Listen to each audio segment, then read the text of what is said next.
Seandainya ruqyah itu minta tarif kepada pasien, hukumnya pertama boleh. Dalilnya apa ya? Dalilnya hadis riwayat Bukhari tadi. Ya, laki-laki itu tadi ya kan meminta seekor kambing atau imbalan daripada orang tersebut ya. Dan ini saran anak pribadi ya. Ini saran anak pribadi. Kalau bisa, kalau kita yang meminta ruqyah, kalau bisa hendaknya kita memang memberikan sesuatu sebagai ganti waktu dia. Ini saran anak pribadi ya. Kenapa? Karena dengan sedemikian dia akan lebih ikhlas dalam meruqyah kita.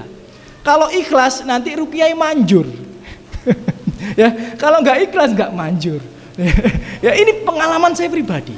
Ya, pengalaman saya pribadi. Ini pernah saya ceritakan di beberapa tempat ya. Saya ngisi kajian.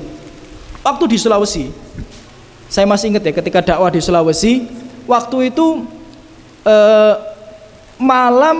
awal Ramadan atau menjelang Ramadan saya lupa. Intinya malam hari. Seingat saya itu kita ini lagi nunggu pengumuman ru'yah hilal. Sedangkan kita di sana kan terlambat. Ya, kalau kita di waktu Indonesia Barat enak ya. Habis ru'yah hilal ya langsung sholat tarawih dan lain sebagainya gampang. Kalau yang daerah sana itu lama sekali nunggu orang sini nggak selesai sidangnya gitu ya, karena selisih 1 jam 2 jam ya. Saya masih ingat ya, kalau nggak salah itu malam penentuan ru'yah hilal, kemudian dijemput sama 2 mobil, diminta untuk meruqyah. Sebenarnya saya keberatan ya, karena jaraknya cukup jauh dan memang itu waktu malam-malam. Kan kita tidak tahu, bisa jadi waktu itu waktu terawih gitu. Kalau seandainya itu waktu terawih kemudian saya meruqyah nggak ikut terawih kan sayang sekali gitu kan. Terawih pertama bersama jamaah gitu kan, seperti itu. Tapi karena katanya pasiennya itu sudah istilahnya sudah sangat membutuhkan, kasihan sampai nangis-nangis keluarganya. Ya udahlah, saya ikutin. Memang dari penampilannya ini keluarganya tidak syar'i. Ya, penampilannya tidak syar'i. Sampai di rumahnya benar ya, qadarullah ternyata di sana itu pakaian cucu sama anak-anaknya itu mutabarijat semua ya, tidak menutup auratnya gitu. Tapi saya tundukkan kepala langsung masuk ke kamarnya, di mana kamarnya gitu kan. Kemudian saya ruqyah. Alhamdulillah ya, dengan izin Allah sembuh. Ya. Tapi ya mungkin nggak tahu ya. Waktu itu saya belum makan malam. Saya masih ingat sekali. Jadi waktu itu saya belum makan malam. Habis meruqyah itu saya lapar sekali. Ya, habis meruqyah itu lapar sekali. Dikasih minum aja tidak. Ya, dikasih minum tidak, gitu. Dikasih makan tidak, gitu.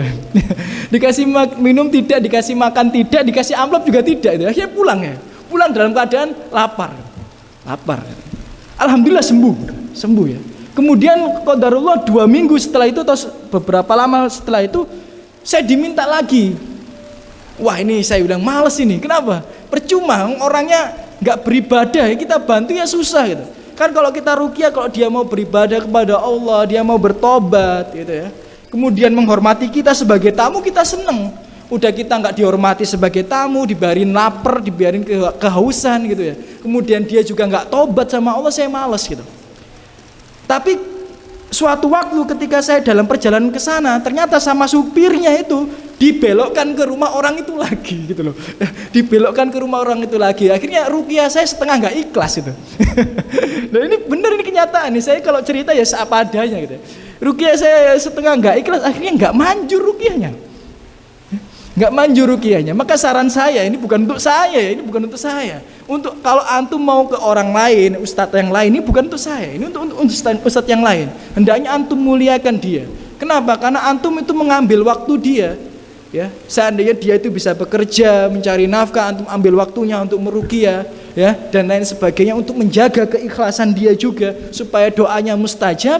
Ya, hendaknya kalau seandainya dia masang tarif selama dia ikhlas karena Allah nggak ada masalah. Ya, karena dia juga punya istri, punya anak untuk dinafkahi, nggak ada masalah. Karena urusan ikhlas itu ada di dalam hati manusia, bukan urusan tarif.